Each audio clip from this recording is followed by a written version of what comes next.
Audio Jungle. 2026년 4월 기준 미국에서 원자력 건설 허가를 받은 SMR은 정확히 두 개입니다. 테라파워 그리고 카이로스 파워.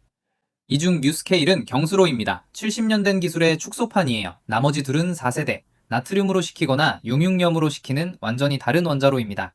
같은 소형 모듈 원자로라는 이름은 달고 있지만 이 셋은 근본적으로 다른 기술입니다. 마치 가솔린 자동차와 전기차가 둘 다 자동차인 것처럼. 그런데 투자 시장에서는 이걸 하나로 묶어서 SMR 테마라고 부릅니다. 뉴스케일 주가가 오르면 오클로도 오르고 테라파워 뉴스가 나오면 센트러스 에너지도 같이 움직입니다. 이게 맞는 걸까요? 경수로 SMR과 4세대 SMR은 같은 시장에서 싸우는 걸까요? 아니면 애초에 다른 시장인 걸까요? 이 시리즈에서는 이 질문에 답합니다. 경수로와 4세대 누가 이기느냐가 아니라 시장이 어떻게 나뉘는지, 돈이 어디로 흐르는지, 그리고 그 흐름이 언제 갈리는지를 봅니다. 먼저 왜 하필 지금 이 싸움이 시작됐는지부터 정리하겠습니다. 구독과 좋아요, 알림 설정 부탁드립니다. 2020년까지 SMR은 학술 논문에나 등장하는 단어였습니다. 미국에서 마지막으로 새 원전이 가동된 게 2023년 보글 3, 4호기인데 이건 2009년에 착공한 프로젝트입니다. 14년 걸렸습니다. 원전은 너무 비싸고 너무 오래 걸리고 정치적으로 너무 위험한 투자였습니다. 그래서 아무도 안 지었습니다. 10년 넘게. 그런데 2024년부터 분위기가 완전히 뒤집어졌습니다. 원인은 하나, AI입니다. 마이크로소프트가 3마일 아일랜드 원전 재가동 계약을 맺었습니다. 835메가와트. 아마존이 타렌 에너지 원전 옆에 데이터 센터를 짓겠다고 했습니다. 1920메가와트. 계약 규모 18억 달러. 구글은 카이로스 파워와 500메가와트 계약을 체결했고 메타는 총 7.7기가와트 규모의 원전 전력 확보 계획을 발표했습니다. 오클로 1.2기가와트, 비스트라 2.1기가와트, 테라파워 2.1기가와트, 콘스텔레이션 1.1기가와트. 빅테크 4개사가 확보하려는 원전 전력만 합치면 약 11기가와트. 한국 원전 전체 설비 용량의 절반에 해당하는 규모입니다. 왜 이렇게 급해졌을까요? 챗GPT 하나 질문하는 데 드는 전력이 구글 검색의 10배입니다. AI 데이터 센터 한 곳이 소비하는 전력이 중소도시 하나와 맞먹습니다. IEA 국제에너지기구는 2026년 글로벌 데이터 센터 전력 수요가 945테라와트시에 달할 것으로 전망했습니다. 2022년 대비 2배. 이 수요를 태양광과 풍력만으로는 감당할 수 없습니다.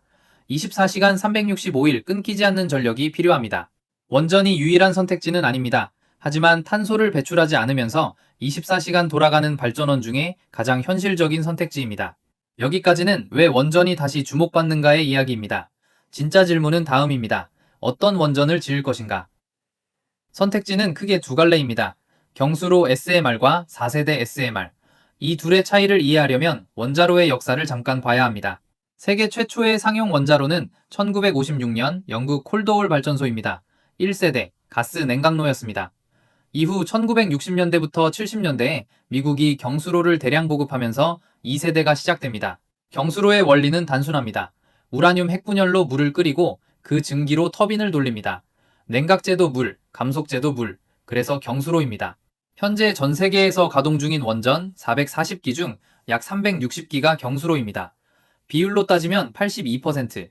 원전이라고 하면 사실상 경수로를 말하는 겁니다. 3세대는 기존 경수로의 안전장치를 대폭 강화한 버전입니다.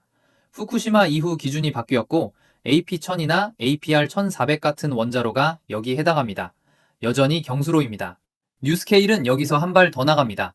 3세대 경수로를 소형화한 겁니다. 기술적으로는 3세대 플러스, 보통 3.5세대라고 부릅니다. 모듈 하나가 77메가와트, 이걸 최대 12개까지 묶으면 924메가와트. 대형 원전 한 기와 비슷한 출력이 나옵니다. 핵심은 이겁니다. 뉴스케일은 새로운 기술이 아닙니다. 70년간 검증된 경수로를 작게 만든 겁니다. 냉각제도 물, 연료도 기존과 같은 저농축 우라늄. 혁신이 아니라 최적화입니다. 그래서 NRC가 설계 인증을 내줬습니다. 2023년 1월 뉴스케일은 미국 원자력 규제위원회로부터 SMR 최초로 표준 설계 승인을 받았습니다. 규제기관 입장에서 경수로는 익숙한 기술이니까요. 심사할 데이터가 70년치 쌓여 있습니다. 여기서 숫자가 너무 많으니까 직관적으로 정리해 보겠습니다. 경수로 SMR의 강점은 4글자로 요약됩니다. 지금 된다. 이제 4세대를 봅시다. 4세대 원자로는 물을 쓰지 않습니다. 냉각제가 나트륨, 납, 용융염, 헬륨 같은 것들입니다. 왜 물을 버렸을까요? 물에는 물리적 한계가 있습니다. 물은 100도에서 끓습니다. 고압을 걸어서 300도 이상으로 올리지만 그만큼 압력 용기가 크고 두꺼워야 합니다. 폭발 위험도 커집니다. 나트륨은 끓는 점이 883도입니다. 상압에서도 800도까지 올릴 수 있어요. 압력 용기가 필요 없거나 훨씬 가벼워집니다. 용융염은 끓는 점이 1400도 이상, 더 극단적입니다. 높은 온도가 왜 중요하냐? 열 효율이 올라갑니다. 경수로는 열 효율 33% 정도, 4세대는 40%부터 45%까지 가능합니다. 같은 우라늄으로 더 많은 전기를 만들 수 있다는 뜻입니다. 그리고 4세대의 진짜 무기가 하나 있습니다. 사용 후 해결료를 연료로 쓸 수 있습니다. 오클로 오로라는 아이다호 국립연구소에서 보관 중인 실험로 이 BR2의 폐연료를 재활용해서 전기를 만드는 설계입니다. 전 세계에 쌓여 있는 사용 후 해결료는 약 40만 톤. 이걸 처리하는 게 원전 산업 최대 골칫거리인데 4세대는 이걸 뒤집어서 연료로 쓰겠다고 합니다. 쓰레기가 자원이 되는 겁니다. 여기까지 들으면 4세대가 압도적으로 좋아 보입니다. 더 효율적이고 폐기물 문제도 해결하고 안전하기까지 하다. 그런데 왜 시장에서 경수로가 아직도 주류일까요? 이유는 하나입니다. 4세대는 아직 전기를 팔아본 적이 없습니다. 뉴스케일은 2023년에 NRC 설계 승인을 받았습니다. GE 히타치 BWR-X300은 2025년 5월 캐나다에서 착공했습니다. 홀텍 SMR300은 2025년 말 NRC에 건설허가 신청을 냈습니다. 경수로 진영은 이미 삽을 뜨고 있습니다. 4세대는요? 테라파워 네이트륨이 2026년 3월 NRC 건설허가를 받았습니다. 이것이 미국 역사상 최초의 비경수로 상용 원자로 건설허가입니다. 최초, 2026년에야.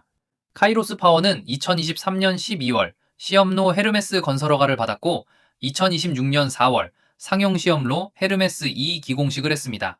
출력은 50MW, 뉴스케일 모듈 하나의 65% 수준입니다. 오클로는 2022년 NRC 신청이 한 번 거부됐고 재신청해서 심사 중입니다. 아직 건설허가가 없습니다. 정리하면 이렇습니다. 경수로 SMR은 건설 중이고 4세대 SMR은 허가를 받았거나 받는 중입니다. 시간 격차가 3년에서 5년 있습니다. 여기까지가 기술과 주제 이야기입니다. 이제 돈 이야기를 하겠습니다. 글로벌 SMR 시장 규모입니다. 2026년 약 7억 달러, 2040년 전망치 18.7억 달러, 연평균 성장률 7.2%. 숫자만 보면 크지 않아 보이지만 이건 시작일 뿐입니다. 왜냐하면 2040년까지 실제로 전기를 파는 SMR은 몇 기 안 됩니다. BWRX300이 2030년 가동, 뉴스케일이 2030년대 초반, 테라파워가 2030년부터 2031년까지. 시장이 진짜 열리는 건 2035년 이후입니다. 그래서 지금 벌어지는 싸움은 시장 점유율 싸움이 아닙니다. 표준 싸움입니다. 어떤 원자로가 먼저 실적을 쌓느냐, 어떤 연료 공급망이 먼저 구축되느냐, 이게 향후 30년을 결정합니다. 경수로의 최대 무기는 연료 공급망입니다. 뉴스케일과 BWRX300은 기존 원전과 똑같은 저농축 우라늄을 씁니다. 농축도 5% 미만. 전 세계 농축 시설에서 당장 조달 가능합니다. 4세대는 다릅니다. 오클로, 엑스에너지, 테라파워 모두 HALEU가 필요합니다. 고농축, 저농축 우라늄, 농축도 5%부터 20%까지. 이건 기존 공급망에 없습니다. 현재 미국에서 HALEU를 생산할 수 있는 곳은 오하이오주 파이크턴에 있는 센트러스 에너지 시설 딱 하나입니다. 연간 생산량 900kg. 원자로 한 기 초기 장전에 필요한 양의 일부에 불과합니다. 2026년 1월 미국 에너지부가 2.7억 달러를 투입해서 국내 농축 역량을 확대하겠다고 발표했습니다. 하지만 대량 생산 체제가 갖춰지려면 2030년대 중반은 되어야 합니다. 비유하자면 이렇습니다. 경수로는 전국에 주유소가 깔려있는 가솔린 자동차고 4세대는 충전소가 아직 10곳도 안 되는 전기차입니다. 차가 아무리 좋아도 충전을 못하면 굴릴 수 없습니다. 인력 문제도 있습니다. 전 세계 원전 엔지니어의 90% 이상이 경수로 경험자입니다. 나트륨 냉각로를 운전해본 사람, 용융염을 다뤄본 사람은 연구소밖에는 거의 없습니다. 4세대 원전을 짓는 것과 4세대 원전을 운영할 사람을 키우는 것은 전혀 다른 문제입니다. 원전 운전원 양성에는 최소 3년에서 5년이 걸립니다. 그러면 4세대는 왜 이렇게 돈이 몰리는 걸까요? HALEU도 없고 인력도 없고 실적도 없는데. 제 해석은 이렇습니다. 투자자들은 지금이 아니라 2040년을 보고 있습니다. 경수로 SMR은 확실하지만 천장이 보입니다. 기존 기술의 최적화이기 때문에 혁신 프리미엄이 붙지 않습니다. 반면 4세대는 사용 후 해결료 재활용, 높은 열 효율, 수소 생산, 에너지 저장 같은 미래 가치가 있습니다. 지금은 위험하지만 성공하면 시장 자체를 바꿀 수 있습니다. 뉴스케일 시가총액이 약 4억 달러인데 오클로도 비슷한 수준입니다. 뉴스케일은 NRC 인허가를 받고 있고 TVA 엔트라 원 6기가와트 프로그램이라는 구체적 파이프라인이 있습니다. 오클로는 아직 건설 허가도 없습니다. 그런데 시총이 비슷합니다. 시장은 이미 4세대의 미래 프리미엄을 주고 있다는 뜻입니다. 경수로는 확실한 현재에 대한 값을 받고 4세대는 불확실한 미래에 대한 기대를 받고 있습니다. 이 시리즈에서 풀 질문은 이겁니다. 그 기대가 현실이 되는 시점은 언제인가? 경수로의 선점 효과는 얼마나 오래 가는가?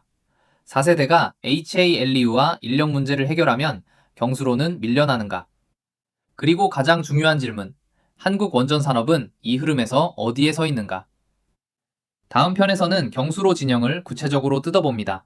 뉴스케일, GE 히타치, BWRX300, 홀텍 SMR300. 이 세 회사가 각각 뭘 만들고 어디에 짓고 얼마나 걸리는지 숫자로 봅니다. 전력 한정이었습니다.